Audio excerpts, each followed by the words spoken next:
गजाननं भूतगणाधिसेवितं कपितजम्बो फलचारुभक्षणम् उमासुतं शोकविनाशकारिकं नमामि विघ्नेश्वरपादपङ्कजम्।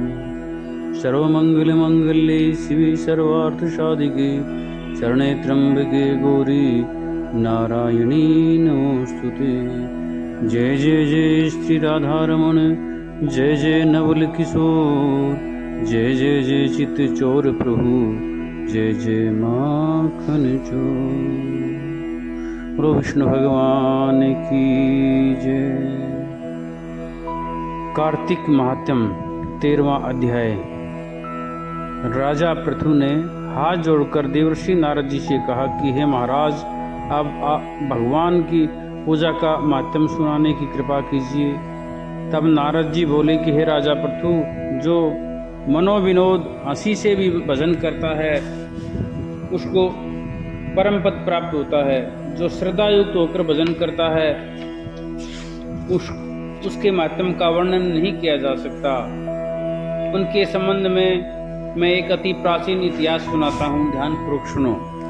नारद जी ने कहा, कलिंद पर्वत पर दीर्घपुर नामक नगर में सुबाहु नाम का एक अत्यंत धर्मात्मा राजा राज्य करता था। वह प्रजा का पुत्र के समान पालन करता था। उसके धूम्रकेश नाम का एक पुत्र था जो अत्यंत दुराचारी, परस्त्रीगामी, चोर तथा जुआरी था।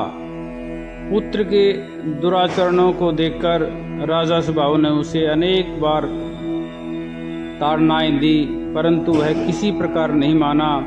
एक दिन खेलते हुए उसकी गेंद छोटी रानी के महल में जा गिरी। जब वह गेंद लेने के लिए महल में गया तो उसकी विमाता छोटी रानी उस पर मोहित हो गई और उन दोनों ने कामांध होकर भोग विलास किया। जब राजा को इस बात का पता चला, राजा ने धूम्रकेश को प्राणदंड तो नहीं दिया, परंतु उसे अपने राज्य से बाहर निकाल दिया। अब राजकुमार वन में रहकर प्रतिदिन मांस मदिरा खाता पीता तथा रात्रि को वेश्याओं के यहाँ निवास करता। चोरी आदि करके जो भी धन वह प्राप्त करता वह सब वेश्याओं को दे देता। इस प्रकार अनेक वर्ष व्यतीत हो गए। एक समय वह भटकते भटकते वृंदावन में पहुँच गया।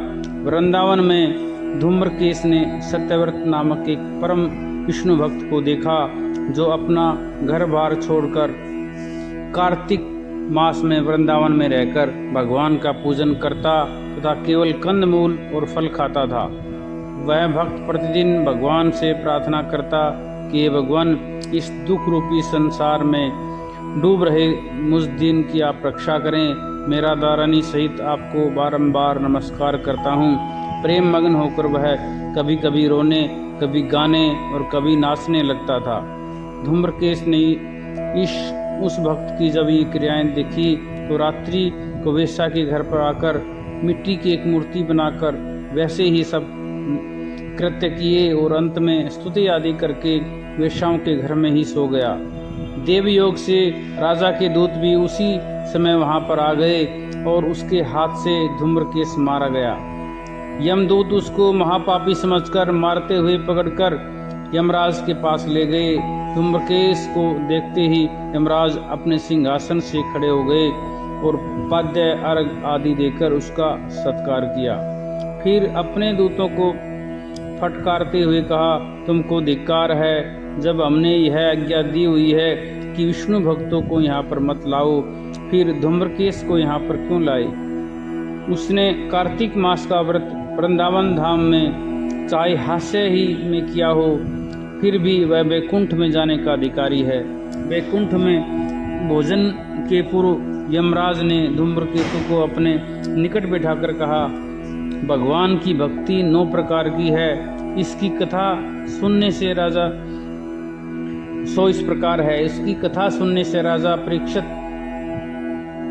कीर्तन से सुखदेव, भगवान के स्मरण से प्रहलाद, पाद सेवा से लक्ष्मी, पूजा से पृथु, चंदन से अक्रूर, दास्य भाव से अर्जुन तथा आत्मनिवेदन से राजा बलि जिस प्रकार परम पद को प्राप्त हुए हैं, उसी प्रकार चाहे हास्य से ही तुमने भगवान की पूजा की, मगर फिर भी तुम स्वर्ग के अधिकारी हो। यद्यपि अपने जीवन में किए गए पापों और दुष्कर्मों के कारण तुम घोर नरक के अधिकारी थे, परंतु क्योंकि तुमने कार्तिक मास में भगवान की पूजा की है, अतः अब निश्चय ही तुमने वैकुंठ प्राप्त होगा।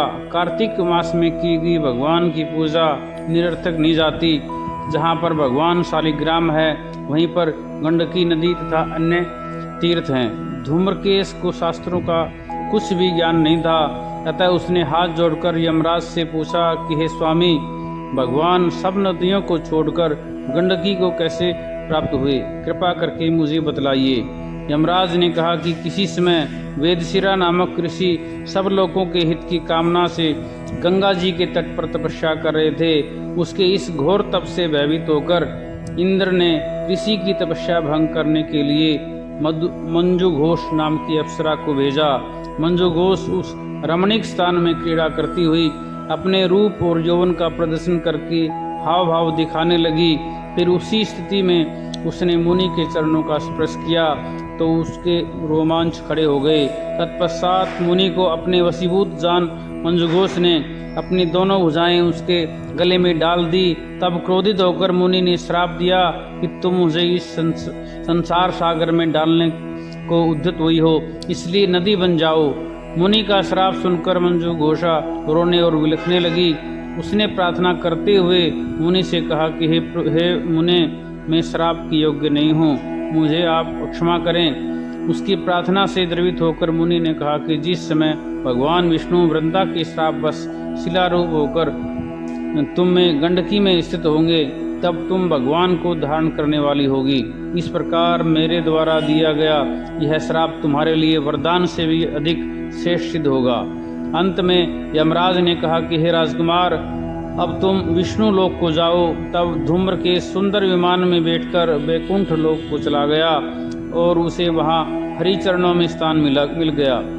यह सब धूम्रकेश द्वारा कार्तिक मास में मात्र एक दिन पूजा करने का परिणाम था। यह कहकर नारद जी ने अपनी वाणी को विराम दिया। बोलो विष्णु भगवान की जय। श्रीमन्नारायण नारायण नारायण भजमन नारायण नारायण नारायण लक्ष्मी नारायण नारायण नारायण तुलसी नारायण नारायण नारायण। कार्तिक मास 13वां अध्याय संपूर्णम्।